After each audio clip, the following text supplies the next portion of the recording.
As soon as you step into Jewel of the South in New Orleans, the atmosphere pulls you in with an old-world charm that manages to feel both elegant and approachable. Nestled in the French Quarter but a few streets removed from the usual chaos, it sets itself apart almost immediately with its quieter, more refined vibe.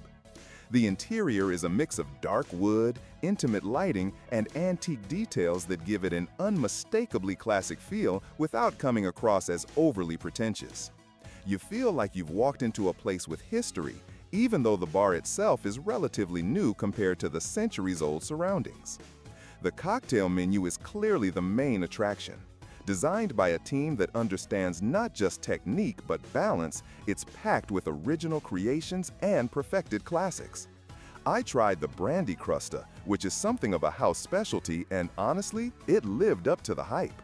The glass was rimmed beautifully, the citrus balance was exact, and the pour was generous without being sloppy.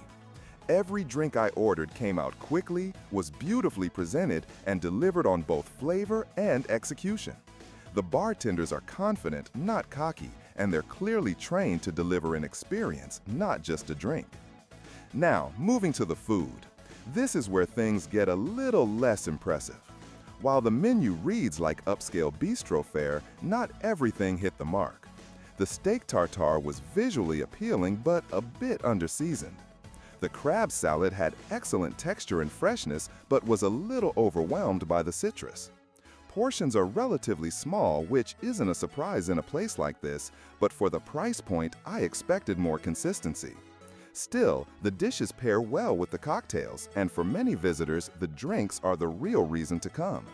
Service was attentive but not overly warm. There's a professionalism that I appreciated, but it sometimes bordered on distant.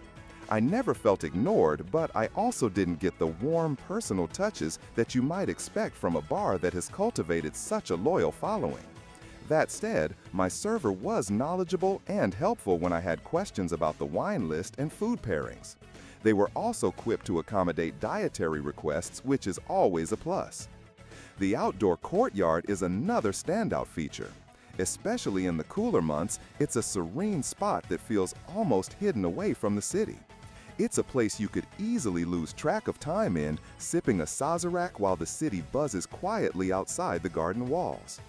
Many useful links you can find in the description. One thing that potential visitors should know is that reservations are definitely recommended. Walk-ins might get lucky early in the evening, but this place fills up quickly, especially on weekends. Also, pricing is high even by New Orleans standards. While you do get a high level of craft and ambiance, it might not be for those on a tight budget. Happy hour options are limited, and there's no drink special that really stands out, so you're paying full price for everything. Still, if you're in the city and want to experience a cocktail bar that consistently gets national recognition, Jewel of the South deserves a visit. It's not perfect, no place is, but it's a great showcase of what modern New Orleans can be when it honors its past while pushing forward. Whether you're a cocktail connoisseur or just someone who appreciates a beautifully made drink in a historic setting, this spot delivers a strong impression. If you found this review helpful, make sure to hit the like button, subscribe for more real reviews like this, and let me know in the comments if you've been to Jewel of the South or if you have another NOLA favorite I should check out next.